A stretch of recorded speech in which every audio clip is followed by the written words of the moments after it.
Welcome, friends. Today we are going to get to hear a good friend of mine read a book called Henry's Freedom Box, and we're going to paint along with it. So the colors you're going to need are blue, white, purple, brown, black, and yellow. So I'm going to paint my background as you hear my friend Nora read part of the book to you. We are thrilled to have one of my favorite educators, Nora Harper, joining us tonight. Nora is an elementary school teacher at Slate Run Elementary here in New Albany, Floyd County. So we are thrilled to have Nora here, and I am going to pass it over to Nora. Good evening, everyone. Hello. I hope you guys are having a great evening on the Super Bowl Sunday. But I'm really excited to bring to you guys this really great book, Henry's Freedom Box. It's based off a true story from the Underground Railroad, and it's written by Levine, and it's illustrated by Kadir Nelson. Henry's Freedom Box, a true story from the Underground Railroad.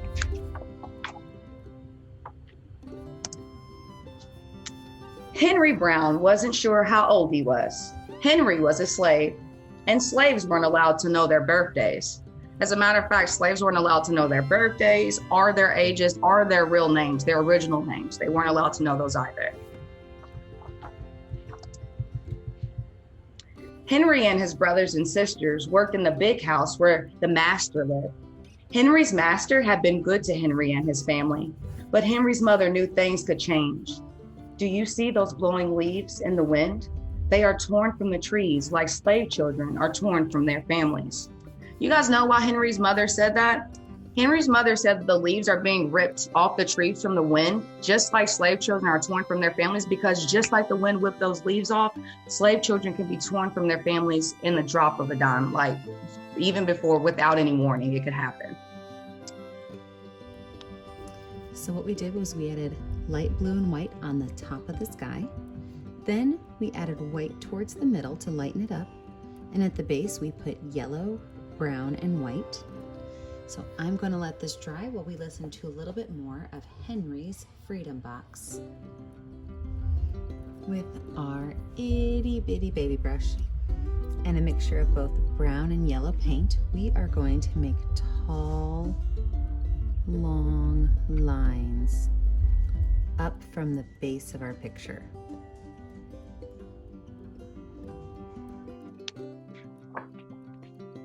One morning, the master called for Henry and his mother.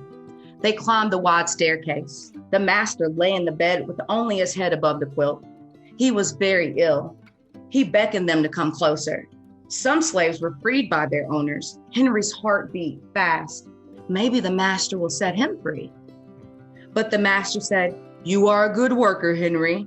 I am giving you to my son, and you must obey him and never tell a lie." Henry nodded, but he didn't say thank you, because that would have been a lie. So notice that the master gave Henry away. That's just another thing to let you know that slaves were considered property at that time, not people. So they can be given away to anyone that the master chose to give Henry to.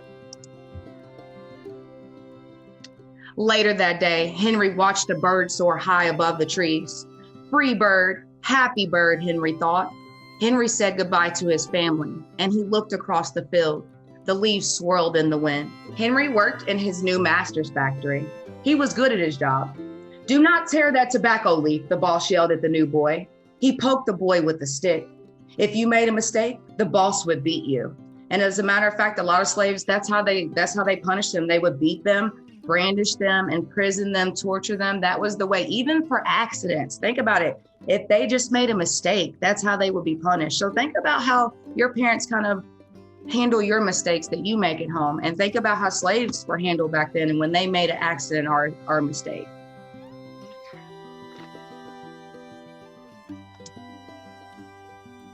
Henry was lonely. One day he met Nancy, who was shopping for her mistress. They walked and talked and agreed to meet again. Henry felt like singing, but slaves didn't dare sing in the streets. Instead, he hummed all the way home.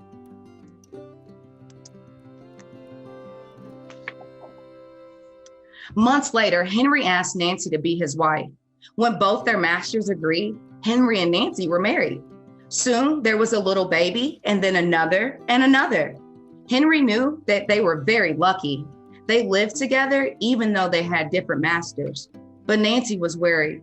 Her master had lost a great deal of money. "I'm afraid he will sell our children," she said. Henry sat very still. With the back of my baby brush and my purple paint, I'm just going to add a couple of little polka dots down here in my tall grasses. Cool, huh? All right, Henry worked hard all morning. He tried to forget what Nancy had said.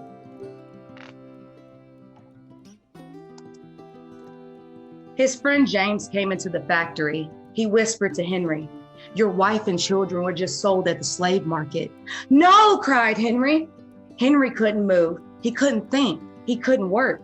"Twist that tobacco," the boss poked at Henry. Henry twisted tobacco leaves. His heart twisted in his chest. At lunchtime, Henry rushed to the center of town. A large group of slaves was tied together. The owner shouted at them. Henry looked for his family. "Father, father!" Henry watched his children disappear down the road. Where was Nancy? He saw her at the same moment she saw him. When he wiped away his tears, Nancy was gone too. With a little bit of brown and white on my small brush, we are making some birds in the sky. Henry often saw them. Henry no longer sang. He couldn't hum. He went to work at night, he ate supper, and went right to bed.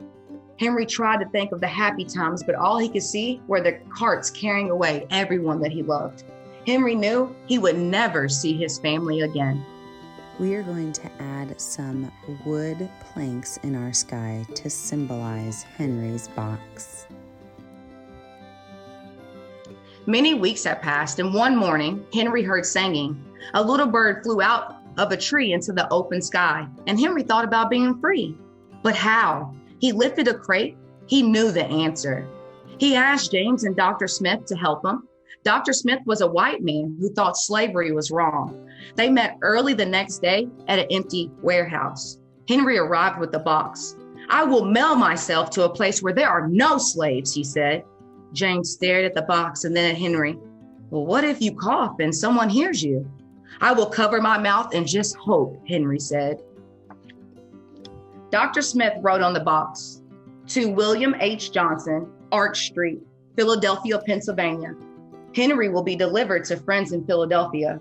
Then he printed on the crate in big letters, "This side up with care." Henry needed an excuse to stay home, or the work boss would think he had run off. James pointed to Henry's sore finger, but Henry knew it wasn't bad enough. He opened a bottle of oil of vitriol. "No!" cried James. Henry poured it on his hand. It burned his skin to the bone. Now the boss would have to let him stay home. Dr. Smith bandaged Henry's hand. They arranged to meet the next morning at 4 o'clock.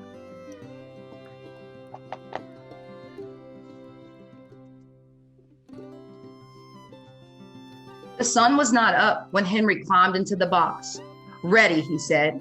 James nailed down the lid. Dr. Smith and James drove to the station.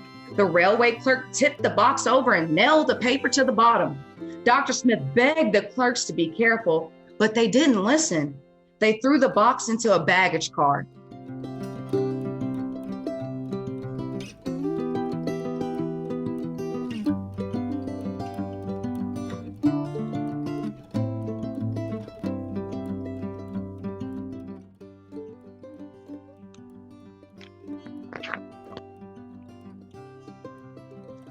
"I'm tired of standing," someone said. "Why don't we move that box and sit on it?" said another. Henry held his breath. Could they be talking about his box? Henry was pushed. The box scraped the deck. Now he was on his right side, now on the left, and suddenly he was right side up. "What do you think is in here?" said the first man. "Mail, I guess," said the other. "I am mail," thought Henry, but not that kind that they imagined. Henry was carried off the steamboat and placed in a railroad car, this time heads up. He fell asleep to the rattling song of the train wheels. All right. He woke to a loud knocking. Henry, are you all right in there? All right, he answered. The cover was pried open and Henry stretched and stood up. 4 men smiled at him. Welcome to Philadelphia. At last, Henry had a birthday, March 30th, 1849, his first day of freedom. And from that day on, he also had a middle name. Everyone called him Henry Box Brown. And actually, Henry went on to become an actor, and then he went on to become a magician, and he died in Toronto, Canada. So that was Henry's full life there, guys. That was such a good book. Thank you for listening, guys.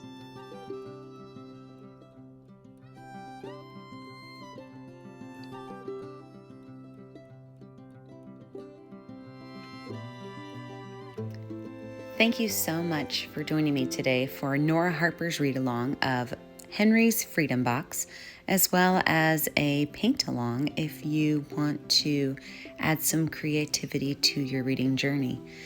This is one of 4 in our series of Black History Month read-alongs and paint-alongs, so I encourage you to watch the other 3. And we're going to finish out our painting by adding the word freedom in a light purple, some light purple dots at the bottom, as well as always signing your name.